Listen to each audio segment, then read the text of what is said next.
Hi, and welcome back to Common Knowledge, the show where I take a look at 10 common Magic the Gathering cards and tell you are they any good in the Pauper format or not. Let's get right to it.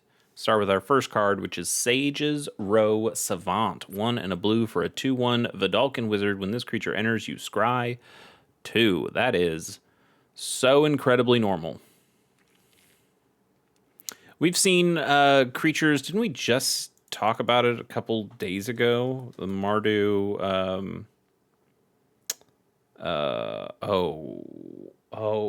what was it called? We can just look up Mardu and we'll find it. Maybe it wasn't called Mardu. Oh, no, yeah, Devotee. That's the one we're talking about. This is a 1-mana guy that scries 2 when it comes into play. Yeah, it's a 1/2, but it also filters. That's a little unfair. It's a different color. Blue tends to have worse creatures generally, but man, for 2 mana, all you're getting is a scry 2. Actually, hang on. Better card to look up is the well, you got to spell it right. That's an old misspelling I did. Fairy Seer. There you go. This is a 1-mana 1/1 flyer that scries 2 when it enters play. So we just have better cards than Sage's Row Savant. And also, it's tough to say. I've almost messed up saying it twice. I don't like this card. I'm going to give this thing a just straight 2, I think. What do we got next? Shore Snapper. Fun to say. 2 and a black for a 2/2 beast creature. And you can pay a blue, and this creature gains Island Walk until end of turn. I do think these are interesting. They're not good. Like, this card is very clearly not good. It's a 3-mana 2/2 that sometimes can be unblockable, but it has to, 1, you have to pay mana for it, and 2, you have to have an opponent with an island for any of that to work. If you don't know what land walk abilities are, Island Walk means it can't be blocked as long as defending player controls an island. So if you're going up against a blue player, okay, you can hit him for 2 damage each turn, I suppose. Or there are, we talked about it yesterday, there are some cards out there that can change lands into lands with other basic land types. So you could potentially change your opponent's mountain into an island and then swing in with this guy. It's so bad though. 3-mana 2/2 already. Basically vanilla card here. You go like there's nothing special about that. I don't like having to pay. I don't like having to pay at all. Like this thing could just have Island Walk and it would still be bad. But having to pay for Island Walk is pretty bad. Is much worse, in fact. And then the audacity of having this be 2 different types of mana, 1 to get the creature down, and a second different type of mana to activate the ability, limiting where this thing can go. And we have black cards with Island Walk already. There's like it's not Python. Python's a black creature too, but it's like maybe I'm thinking of a green card that's like is Anaconda.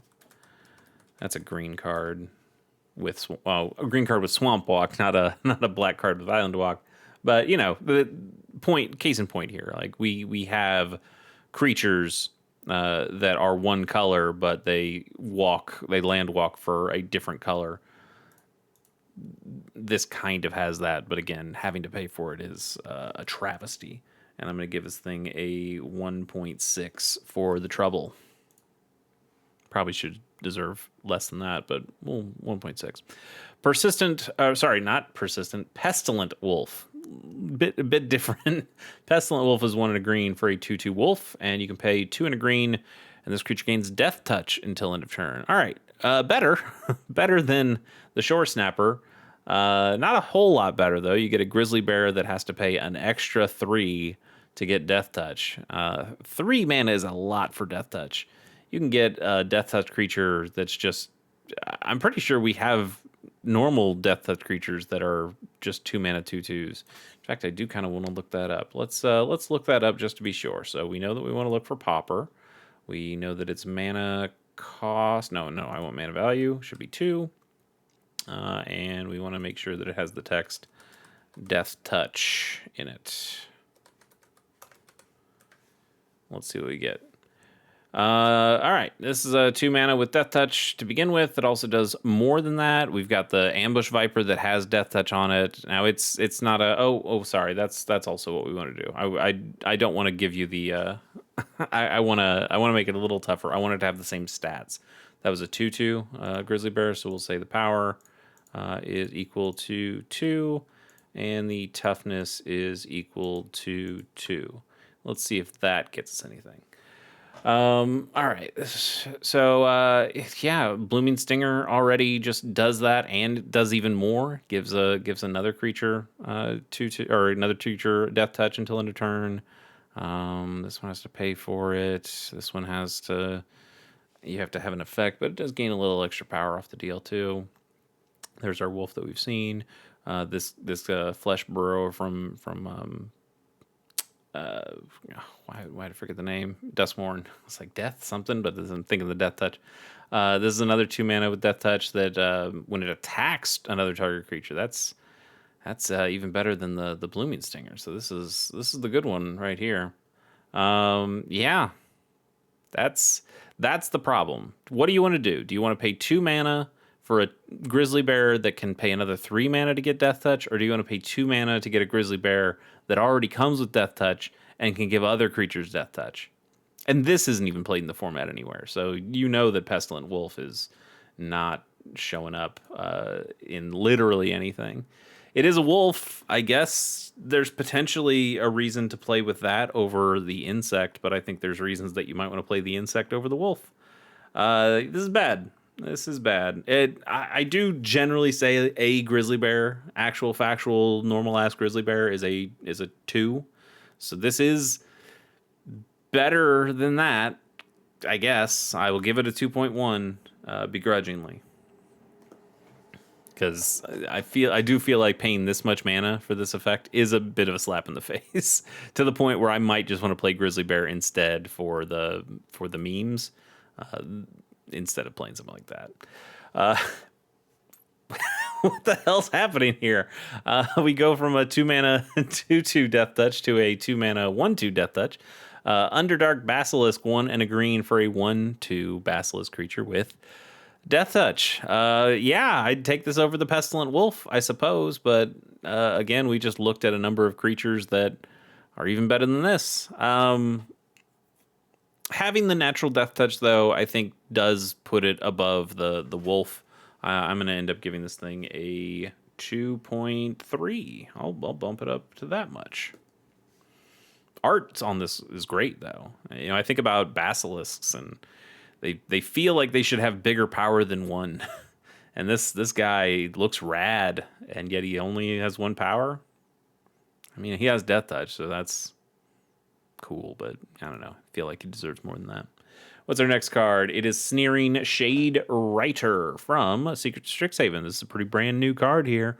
4 and a black for a 3/3 Vampire Warlock with flying. When this creature enters, each opponent loses 2 life, and you gain 2 life. I played this in my Witherbloom limited deck, and it wasn't very good. You know, you think about the way you're supposed to build limited decks and how flyers are really important, and especially in Witherbloom, gaining life was really important. The problem was I had all the life gain payoffs, but I didn't have almost any life gain enablers. I didn't get any of the Soul Sister like cards in there, but I had 4 pest mascots, and I was like, dang, or maybe just 3. But still, like, I had all the pest mascots in the world. I just needed to find ways of gaining life, and it was pulling teeth to the point that I needed to play this just to have another thing that could gain me life. This is not really all that good in Pauper at all. 5 mana is just a ridiculous amount of mana to pay for a 3/3 creature, and you know, it flies, it drains, it does more stuff than a 5 mana 3/3 should. I guess, or could, not should, because should do a lot more things. But it's not good. There's no deck that this goes in. There's no reason to play this over a billion other cards. We will give this a 2. I'm going to give it a 2.2 because I think I keep thinking about that Basilisk, and I would probably prefer to play the Basilisk over this. That's a little unfair, but that's how I feel. Saving Grasp, 1 single blue mana for an instant. Return target creature you own to your hand, and it flashes back for a single white mana. That's interesting, I guess. I mean, we have plenty of decks that bounce already. We have creatures that bounce that can. We have ninjas that will bounce those bouncing creatures back to your hands so you can bounce even more stuff. Like, bounce is something that's very highly played in Pauper in a number of different decks. You see Boros, you see Azorius, you see Dimir, you see Orzhov. Like, there's plenty of decks that like to bounce. And the reason you want it on creatures is because, like I said, those creatures can end up bouncing themselves or the other creatures that bounce. And you can create big loops that way that can be very useful. When you put it on a card, a spell like this, an instant, you get it, well, normally you get it once. And this card goes, oh, now I can get it twice. Yeah, okay. But I can get it like infinite times with the core Skyfisher and a ninja, you know? Like, I could just use that instead. And that really is the problem with a card like this. I mean, it's not bad. Azorius is fine for bouncing like this. And having one be blue and one be white does put you into those colors, but not so hard into those colors that you couldn't find ways of splashing or having some like prophetic prism or something that can bounce, or that can filter. I mean, so I don't know. It's okay. We just have a ton of other good tech already that I don't think you need to waste your time playing Saving Grasp. Especially when I think I would still just prefer a plain old unsummon to Saving Grasp and just be able to have the function of using it on my opponent's creatures in addition to my creatures if I wanted to. I think that's worth only getting it once than getting this effect that is so limited to just your creatures. And also creatures only, like not even any permanent you own. It has to be a creature. Yeah, I don't particularly love it. I will give this thing a 2.6. 2.6 seems fair to me. Rage Scarred Berserkers, 4 and a black for a 5/4 Minotaur Berserker. And whenever this creature enters, target creature you control gets +1/+0 and gains indestructible until end of turn. I mean, it is a 5 mana 5/4. We talked about Avenging Hunter on this show before, and that's also a 5 mana 5/4. But that has trample and gets you the initiative, and this doesn't. The effect's okay. It's, gives a creature indestructible. Little power boost so you can swing in unimpeded. Yeah. The problem is that you're already playing the creature at sorcery speed, so you can't. If this had flash, I think we could have a conversation. It still wouldn't be good, but you could have a conversation that, hey, this is a protection spell as well as being a good chunky guy that you put out on the table. And we'd still quibble about the mana costs and whatever, but when you can only play this at sorcery speed, your opponent can respond to this by killing the creature that you target, and then it feels like a big waste. Or, it still just gives it +1/+0 and indestructible for a turn. It's not like it's making it a murderer forever. I don't like this. I especially don't like that it's just a vanilla creature at that point. The mana cost is prohibitively expensive that you don't want to bounce this. You could blink it, I guess, but once it's on the board, you want your 5/4 swinging in, right? And if you're swinging in with this, you can't blink it because it doesn't have haste. So there's no reason to do that either. I think there's just too many drawbacks to a card like this, and it makes it pretty disappointing. We will give this thing a 2.4. Yeah, 2.4. What is next? Dude, what's happening here? We were just talking about this card. Didn't we just show it off earlier, or was that yesterday? I think it was today. Fairy Seer, 1 single blue mana for a 1/1 flying fairy wizard, and when this creature enters, you scry 2. This card rules. This card is just really good. This Modern Horizons 1 time shifted art is so good. It's I don't know why in Modern Horizons it's common, but in the time shifted version it's uncommon. That seems wrong. Like there's like, hey, this shouldn't have been. I don't know. I don't know. Anyway, had the same art this whole time. Oh, sorry, the Foundation Jumpstart added this new art, which I think is not nearly as good. Not nearly as good. I love this art. I love this card. I've played it a lot. I have a fairies deck. It goes in mono blue fairies. It is one of your one drops in addition to Fairy Miscreant, and the other one's a little bit more up to personal preference. I use Ilvoy Galeblade. Other people use Humbling Elder. You'll find people who have different preferences for the different kinds of things they want to do. But you'll almost always see Fairy Seer, because this is just such a solid effect to come down on turn 1, to fix your draws by scrying 2. You at that point you're kind of guaranteed to get something you want, or at least to not get something you don't want, and that's great. That's really good to just drop this on turn 1, and then on turn 2 you swing in with this flyer, and you can flip it for a Ninja of the Deep Hours or Moon Circuit Hacker, and now you can play this card again, especially if you've done the Moon Circuit Hacker. Imagine, this happens all the time in Fairies, but again, just imagine it with me. Turn 1, you play this, or you play an island, you play this, you scry 2, whatever's on top. It doesn't even really matter, but hey, maybe the Moon Circuit Hacker's on top. Great. I'm gonna leave that on top. Turn 2, second island, I swing in with this guy. The opponent didn't have a flyer, so unblocked, boom, pay 1 mana, ninjutsu in the Moon Circuit Hacker, draw the card. This comes back to my hand. Hey, I have another blue mana open. I'll just play this guy again and scry another 2.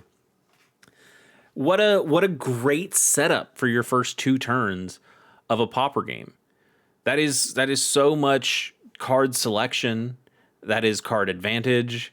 That is getting 2 creatures on the board. That gets you more evasion that you can then start looping it more on turn 3 and beyond. Fairy Seer is so good. Scrying 2 for just a single mana, it's already pretty good, but getting the 1/1 flyer out of the deal is awesome.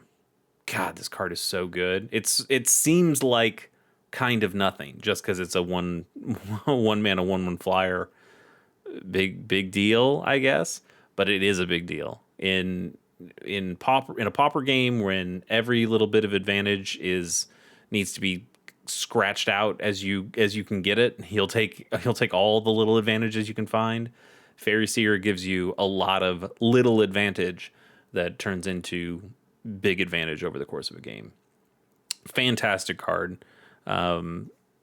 Does tend to go in some other deck, like certainly Mono Blue Fairies and Dimir Fairies. This is its home. This is where it usually belongs. But it's not surprising to see it show up in Esper Blade decks as something that you can bounce back to your hand and play again. There's all sorts of decks that are using ninjas, and this is a great card to play with your ninjas as well.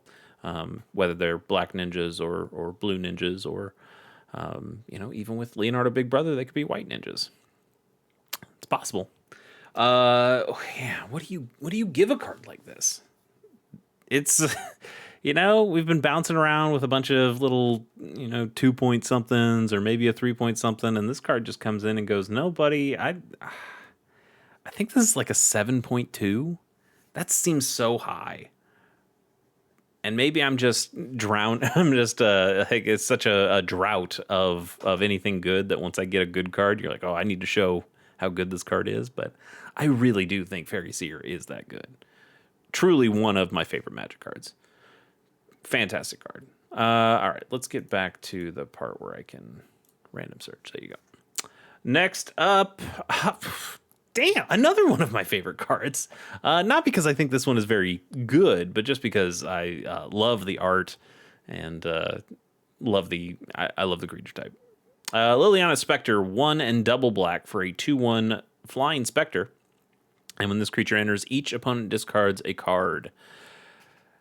You can see why this is not amazing in Pauper. We have a ton of other cards that can enter the battlefield and force an opponent to discard a card. You've got it's not Ravenous Rats. Which kind of rats is it? It's not Ravenous Rats, right? It is. It is Ravenous Rats.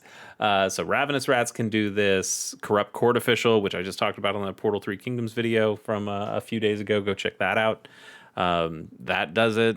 Virus Beetle, the Skullcap Snail exiles a card from the opponent's hand, which is even better than making them discard.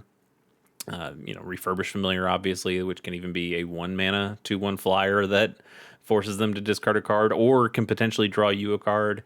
And at that point, you just go, "Whoa! All of those seem better than Liliana Spectre," and you'd be right. Double Black Pips is a little hard to put this in a dual colored deck. If you are putting this in like a Orzhov Blade deck, having to have 2 Black Pips to then be able to bounce this back to your hand and play it again. You really don't want to bounce it back to your hand, though, because, again, 3 mana, it's a lot to put it down. You could blink this, I suppose. I mean, this is certainly better in a format like Commander, because it says each opponent discards a card, and that does start to get you a little bit more value. Oh, I paid 3 mana to force 3 opponents to discard a card. Okay, I can deal with that. And but in 1v1 Magic, we just have other cards you play instead, and truly Refurbished Familiar just eats this thing's lunch. I love Spectres, though. Abyssal Spectre is one of my favorite cards. Hypnotic Spectre was a little before my time, but I was playing the game and I loved Abyssal Spectre, and then Blizzard Spectre came in Cold Snap, and that's also one of my favorite cards. So I'm just a big Spectre fan. And this one looks super cool. I just love the art on this one. Card-wise, though, not nearly as good as the Fairy Seer. I'm going to have to give this a little bit more disappointing score of a 2.9, I think. And even that's probably a little generous. Let's finish off the official cards of the day with Volshock Berserker, 3 and a red for a 3/2 human Berserker with haste. And it's from Mirrodin. I remember playing this card back in the Mirrodin days. Not because it's good, because it's what I had. We didn't have a whole lot of cards back then, so you just kind of played with what you had. And that's where you play 4 mana 3/2 hasters. Shouldn't play them now. Shouldn't play them if you have any other better options. Here's a question: is this better than a Hill Giant?